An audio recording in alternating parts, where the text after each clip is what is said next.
तो गाइस आज मैं ऐसी मूवी एक्सप्लेन करने वाला हूँ जिसका क्लाइमेक्स सुन के आपका सर घूम जाएगा। मूवी की शुरुआत में हम एक मास्क वाले आदमी को देखते हैं जो एक सुनसान जगह पर एक डेड बॉडी को जला देता है। अब हम कुछ लोगों को देखते हैं जो बैंक में रॉबरी करते हैं और एक सिक्योरिटी गार्ड उन्हें रोकने की कोशिश करता है और वो उन्हें मार देते हैं और वहां से भाग जाते हैं। अब हम इंस्पेक्टर अरविंद को देखते हैं जो रॉबरी करने वालों के पास जाता है। दरअसल अरविंद ने गोल्ड में जीपीएस चिप लगाया हुआ था जिससे उनकी लोकेशन ट्रैक हो गई। अरविंद उन सबको मारने लगता है। अब हम एसीपी रणजीत को देखते हैं जिसे कमिश्नर ने सीरियल किलर का केस दिया था जो लोगों को जलाकर मार रहा था। अरविंद को भी केस मिला था नशीली मेडिसिन के गिरोह का। रणजीत अब सीरियल किलर को ढूंढने लगता है पर एक के बाद एक मर्डर हो रहे थे। इधर अरविंद उस गिरोह को पकड़ लेता है। डॉक्टर बताता है कि अगर ये गोलियां एक साथ खा ली जाए तो ब्रेन डैमेज हो सकता है। रणजीत का एक्सीडेंट हो जाता है और उसकी हालत बहुत खराब होती है। कमिश्नर जी केस अरविंद को दे देता है और उसको एक पैटर्न भी देता है जिसका नाम मनोहर था। मनोहर और अरविंद बात करने लगते हैं। मनोहर अरविंद को बताता है कि मेरी वाइफ का एक्सीडेंट हो गया था और मेरा एक बेटा है। दिन में हम देखते हैं कि अरविंद की गाड़ी खराब हो जाती है और वो लिफ्ट मांगने लगता है। तभी एक लड़की रुकती है। अब हम फ्लैशबैक देखते हैं। लड़की का नाम संजना था और वो कैफे में अपनी मोम को बताए हुए लड़के से मिलने आई थी पर वो गलती से अरविंद को वो लड़का समझ लेती है। संजना को अरविंद अच्छा लगा था और वो उसका पीछा करने लगती है। अरविंद संजना से लिफ्ट नहीं लेता पर संजना की जिद करने पर वो उसके साथ चला जाता है। रणजीत की वाइफ बताती है कि वो आईसीयू में है और उसकी हालत बहुत खराब है। तभी हम उस मास्क वाले आदमी को देखते हैं जो एक और आदमी को मार देता है। अरविंद क्राइम सीन पर पहुंचता है। न्यूज वाले अरविंद से सवाल पूछते हैं पर अरविंद कहता है कि मैं उसे ढूंढकर सभी जवाब दूंगा। पोस्टमार्टम करने वाला डॉक्टर बताता है कि आदमी के पैर पर एक रोड डाली गई थी। ये बहुत बड़ा सुराग था उस सीरियल किलर तक पहुंचने का। अब अरविंद हॉस्पिटल में रोड के बारे में पता करने लगता है पर उसे वहाँ मनोहर दिखता है। अरविंद डॉक्टर से पूछता है कि मनोहर यहाँ क्या करने आया है। डॉक्टर बताता है कि मनोहर का हार्ट ट्रांसप्लांट करना होगा वरना उसकी मौत हो जाएगी और मनोहर ने कहा था कि ये बात किसी को पता न चले। अरविंद डॉक्टर से सारे पेशेंट की रिपोर्ट ले लेता है जिन्होंने रोड डलवाई थी और अरविंद उन सबको एक एक करके चेक करने लगता है। अरविंद सुधाकर के घर जाता है और उसे सुधाकर पर शक होता है पर वो वहाँ से चुपचाप चला जाता है। संजना अरविंद को प्रपोज करती है पर अरविंद उसे मना कर देता है। संजना कहती है कि मैं तुम्हारा इंतजार करूंगी। अरविंद एक और क्राइम सीन पर पहुंचता है जहाँ एक हवलदार बताता है कि हमारे पास एक भिखारी आया था। अरविंद उस भिखारी के पास जाता है और वो कहता है कि उस आदमी ने उस लड़की को मार दिया। अरविंद उस लड़की की स्कूटरी चेक करने गैराज में जाता है और वहाँ उसे उसका एड्रेस मिलता है। हवलदार बताता है कि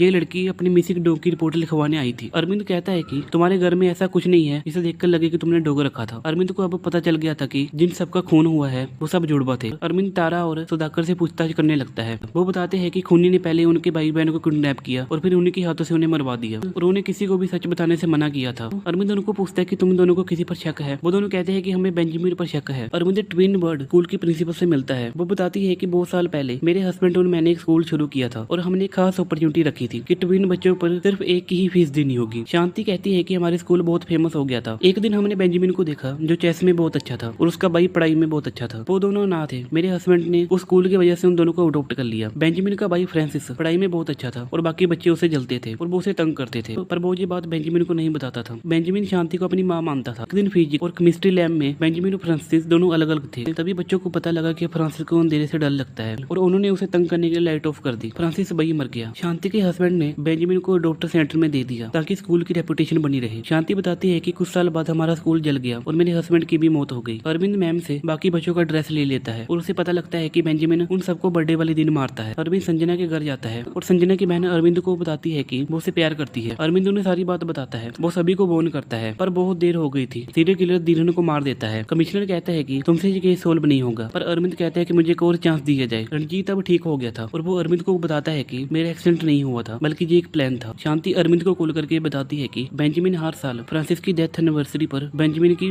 कवर पर फूल रखता है। अरविंद उसका इंतजार करता है और वो और कोई नहीं बल्कि मनोहर था। अरविंद मनोहर का पीछा करने लगता है। मनोहर उसे बेहोश कर देता है और मनोहर ने अंजना को भी बांध कर रखा था। अब हम अरविंद और संजना को देखते हैं जो मनोहर को ढूंढने लगते हैं। अरविंद को पता था कि वो अंडर कंस्ट्रक्शन बिल्डिंग में होगा तो वो वहाँ चला जाता है और अरविंद और मनोहर के बीच लड़ाई होने लगती है। अरविंद संजना को गन देता है और कहता है कि मनोहर लिफ्ट से नीचे आएगा उसे मार देना। संजना गोली चला देती है पर वो उसकी बहन अंजना को लग जाती है। अब असली खूनी का पता लगता है। वो और कोई नहीं बल्कि अरविंद था। ये बात रंजीत को भी पता थी क्योंकि उसने अरविंद का लेटर देख लिया था। अब अरविंद बताता है कि उसने ये सब कैसे किया। उसने पुलिस में नौकरी की क्योंकि वो जानता था कि वो ज्यादा दिन तक उन्हें धोखा नहीं दे सकता, इसलिए उसने सबको ढूंढा और एक एक करके सबको मार दिया। मैम से उसने बाकी बच्चों का एड्रेस भी ले लिया और अरविंद को जेल में डाल दिया जाता है। तभी मनोहर के पास हिरेन आता है और कहता है कि मेरे भाई को बचा लो। रणजीत कहता है कि हमने तुम्हें बैंक रॉबरी के केस में पकड़ा था, तुम बाहर कैसे आए। हिरेन बताता है कि वो मेरा भाई धीरेन था जो जेल में है, उसे बचा लीजिए। रणजीत समझ जाता है कि अरविंद जानबूझ के जेल में गया है ताकि वो धीरेन को मार सके। वो धीरेन को मार देता है। अरविंद कहता है कि अब मेरा बदला पूरा हुआ, हो सके तो मुझे माफ कर देना। अरविंद वही गोलियां खा लेता है जो उसने गिरोह से पकड़ी थी। अरविंद ने कहा था कि उसकी कब्र फ्रांसिस के पास बनाई जाए और उसका हार्ट मनोहर को दे दिया जाए ताकि वो अपने बच्चे के साथ रह सके, क्योंकि वो जानता था कि अकेला रहना कैसा होता है। अगर आपको जो वीडियो अच्छी लगी तो चैनल को सब्सक्राइब, वीडियो को लाइक एंड शेयर जरूर कीजिए और कमेंट में बताइए अगली कौन सी मूवी का एक्सप्लेनेशन वीडियो आपको चाहिए। मिलते हैं अगली वीडियो में, बाय।